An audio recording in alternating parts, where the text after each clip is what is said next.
When you went into business, did you ever think that it would lead back to Viche? No. And even my dad is gonna agree with this one. Like he always say, among all my seven child, I never imagined Lisa was the one who was gonna take over. Like that's for far, like straightforward. Like he was like, no. She gave me some advice, like this is the cost structure, that's how I should be doing, but just on the side. When I decided to study business, he was against that kind of like why you want to go on business, like business doesn't make money, like this and that. My mom was a business administrator too, but she was working for the government in Colombia for an like governmental institution, but it was really tough. So he was like, you were gonna struggle to find a job. And then when I got into business and I started seeing my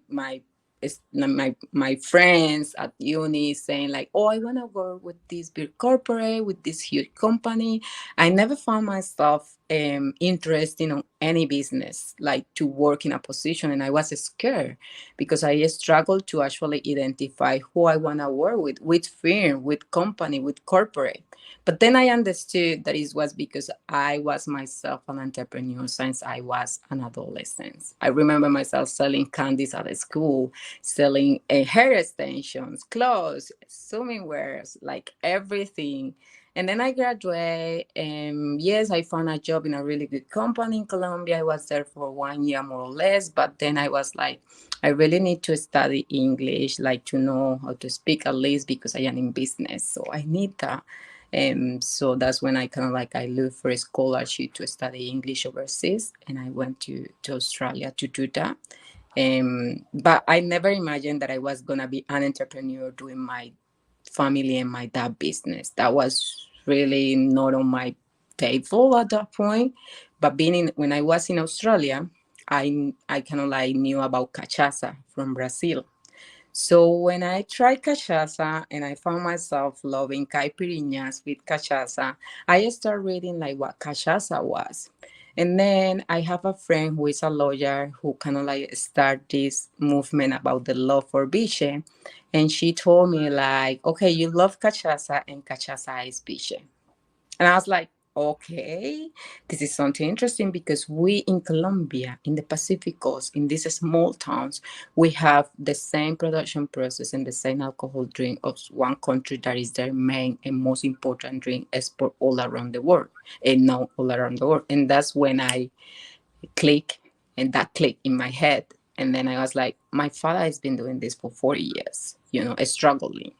And then I asked him to send me one bottle to Australia with someone that was traveling. And then I tried Vichy in Australia when I was 31 years old, more or less, 30 years old, after I had it in my house all my life. And so that's how I actually kind of like put my eyes into it. And then I realized all the work he was doing with communities Mhm. and the social impact involved on his mission. Like what he was doing was not only to preserve the tradition and ancestral traditions around the Viche, but also to work and impact a community that has no um, government support. So, in a sense, you had to be away from it to appreciate it. Exactly. Definitely. You couldn't say it better. Like that was what happened in me. Like it kind of like make me realize not only with Biche, but with so many industry we have in the small diasporas, not only in Choco, but in the world. Like we are really, let's say, the music industry, Afro music industry has influenced most of the music industry around the world, Yeah. like, and like that we do have a lot of industries that we don't kind of like explore much, or that we are so all the time being said that we are poor. Black communities are poor. You need government support. You always need help, international help or support.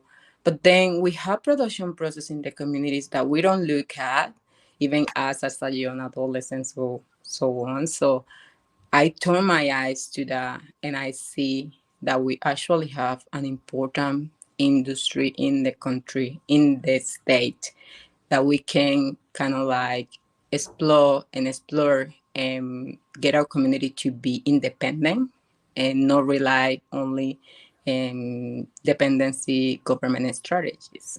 So that was pretty much why kind of like I also turned back to it. Right. So you expanded the vision of the tradition. Yes. And with that expanded vision, you're bringing it out into the world. So being able to, so I went to Australia to do English. I won on a scholarship, so I joined a master degree on business, and one of the major was advertising. So doing advertising kind of like allow me to see the like brand development, how important branding is, and making things look good so people get eye attracted to it, and then they kind of like get to try and connect with the product. So, and then my elective courses was sustainable business development. So all my electives were about like business model with social impact, how to build social, economical, and cultural growth based on well-being and lack of different like strategies. So how to turn a problem into a business model. So because of that, that's when I kind of like also realized that I went to a classroom to see in a formal model, in a formal framework, all what my dad was telling me every day in the table when we were eating. So all his knowledge, all his empirical knowledge was being taught in one of the most important universities in Australia. And that's when I got to understand what he was doing. That's where you connect. So exactly. When I went back to Viche, when I went back to Colombia and I decided to do this, I focused on two main things. And it was like, yes, developing a brand, a proper brand for the drink. And so that it was gonna be really attractive or appealing to the market I wanted to introduce it. And second, to actually build a model that allow us to work with the community leaders, the producer of the drink, so that we can actually create social and economical growth for them. So that was the two main things. The advantage for us was to develop the brand with it. Wow. So this project, not only is it beautiful, it's sustainable, it's green, and it's really a collaborative community effort. Can you speak towards the uniting force that is production? Yeah, of course. So as I mentioned at the beginning, my father, he was one of the farmers in the community. But when the alcohol company got into bankruptcy, he kind of like a group everyone's, and he kind of like create the sugarcane farmers in Boca de Amechoco, and start like improving the production process around the beach. So working in communities, so I haven't mentioned that we are also like women's focus. So we are really like the only man or male in the production is my father at this point. But apart from him, all the farmers are women. So it's kind of like it's gender focused.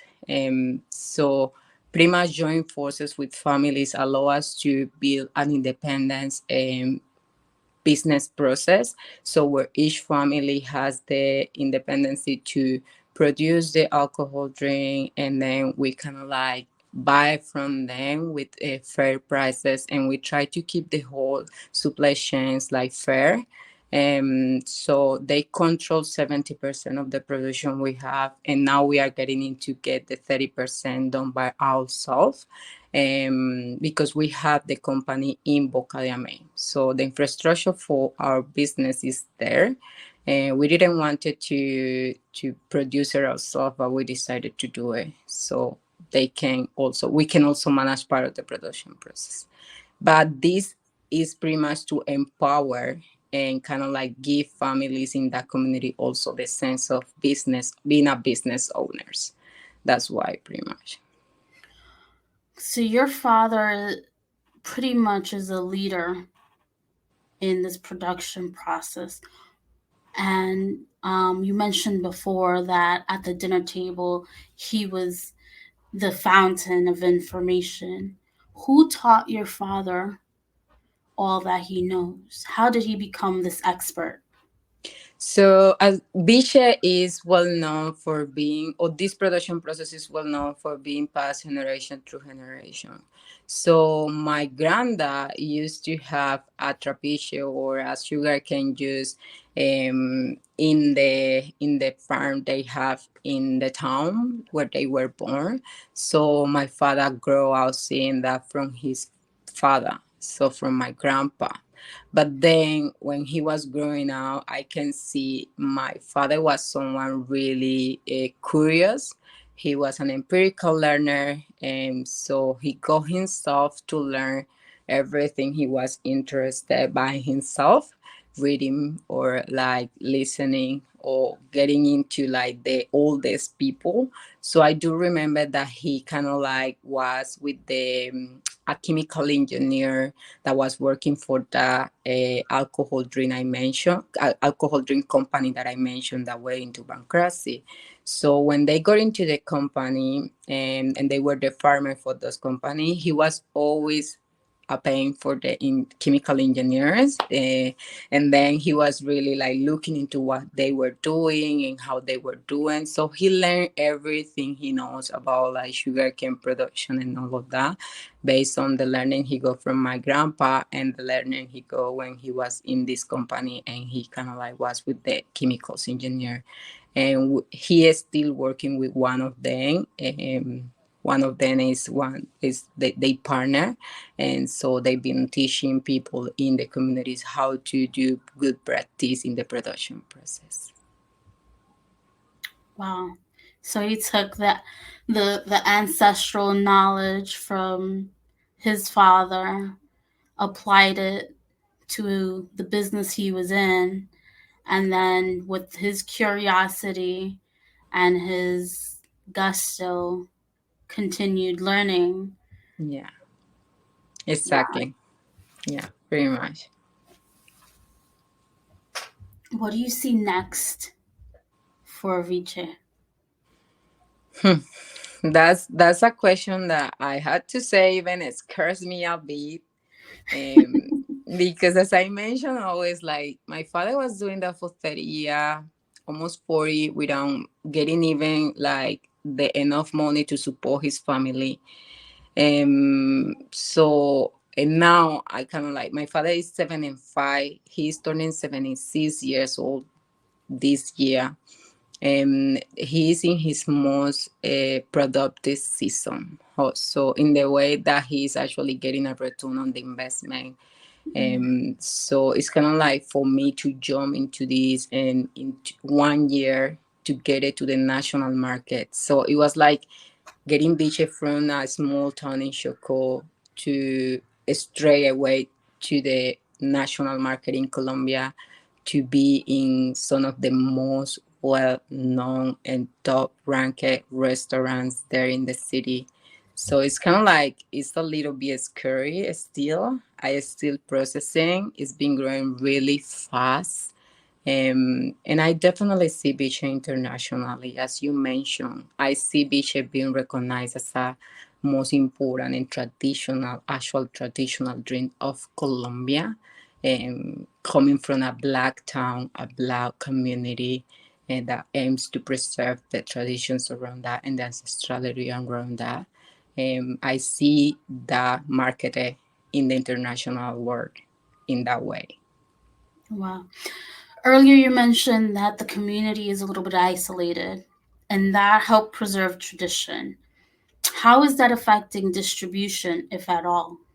Yeah, it does. That's our like that's one of the problems we had to tackle now when we talk about commercializing us like looking everything into like in a business perspective. It's some of the issue we kind of like need to approach and look into ways to improve because having no like we don't have roads everything is through the river, which is, of course, the transport is expensive though too. But then the reason why I think Viche has to be taken to the international market is because that's the market that can kind of like balance the expenses to say. So taking Viche International, and then I always say I don't want Viche Canao particularly to be industrialized. So we are aiming to get into the artisan and luxury good, to be commercialized or branded in that way, because that's when we think we can, one, preserve the traditions around it, not changing the production process and build it or getting a brand that is industrialized. And then that's how we can tackle all this accessibility to the communities, and then to keep the production process there, because that's another thing I am really committed to keep the production process there, to tackle these transportation or like accessibility issues with the price of the market, the way we brand it, and how we kind of like deliver it to international market. Wow. What steps are being taken to preserve that, to preserve and prevent exploitation? Because that is a tricky territory. With commercialization come the vultures, to be quite honest. What steps is the community taking to be protective? Unfortunately, that's one of the some of in talking about challenge we have. That's one of the most important right now, and because as I mentioned, beach is becoming really popular. The growth is being really fast. So, um, people out of the community or big corporates in the main cities are seeing that we are getting that part of the market, that little part of the market, and that kind of like bring like a like a sort of a, yeah, issues for them. So they are approaching the communities to get them, or to kind of like express promise that they can fulfill. And unfortunately, and I had to say, it's nothing we can do, because at the same time, something I always say is like, it's been, as my father, like another 100 or 200 producers have been 30, 40 years trying to sustain their family with this industry without having any income. How am I gonna tell someone to not sell in like bad condition their product when they are getting finally the opportunity to feed their families, when they haven't have any government support or anyone who's supporting? The only thing I can do is to try then to understand that they need to get fair commercialization price, and that they had to stick to it, because we are having a good market now, like we are having better conditions. People is really interesting because this connect people with the origin, with the roof. So this has a strong, if we talk about marketing, let's say, it have a strong sense of belonging to something, that it has to be, it can be commercialized like that. So the only thing I do is to kind of like teach him how to trade, how to do better practice, how to get better practice when it comes to selling the product. But nothing is being done at this point to that. The only thing, or the first step, was to instaurate or to create the law, the legislation I mentioned before. Yeah, Wow. that was the. That is an important step to get that legality and that union that the community had to be able to petition the government for legality. That is essential. Um, I want to talk a little bit about the experience of drinking Viche. What is it like? What's the taste? What's this? Will it make me glow?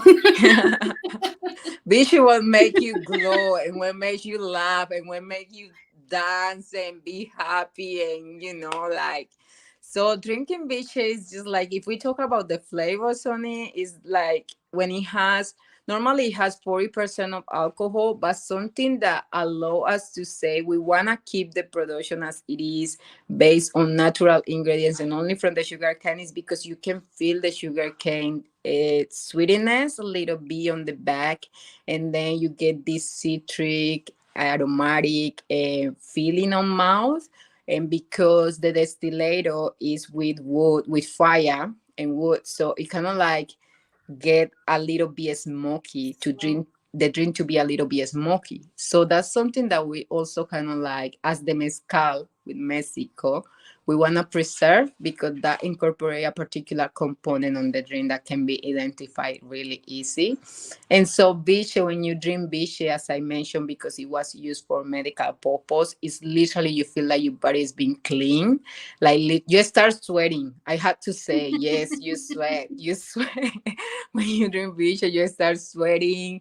But then that sweating means your body's being clean. You know, for us as a woman, like we get clean also, it reduces our period pains a lot. I am proof of that. It's not because I sell it.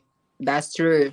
So, and then you get just happy. And when you drink it, you don't get intoxicated. You know, when you kind of like see your drinks and your amount of drinks, you get like intoxicated that you don't know where you are or that you can get really drunk. With bitch, it doesn't happen. It doesn't happen.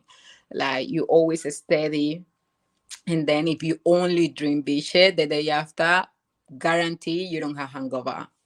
Zero hangover the Wow. day after. A party elixir with no hangover. I'm Believe sold. me. That's so true. That's one of the reasons we've been getting also like the market, because people they start realizing that they, if they only drink that, they don't have hangover the day after. Very interesting. I also heard for the men, there may be some potential benefits too. Yeah, it has a like an aphrodisiac element incorporated. It's been proved for fertility, for as an aphrodisiac, to as a like sexual potentializer. Yeah, it has that component on that too.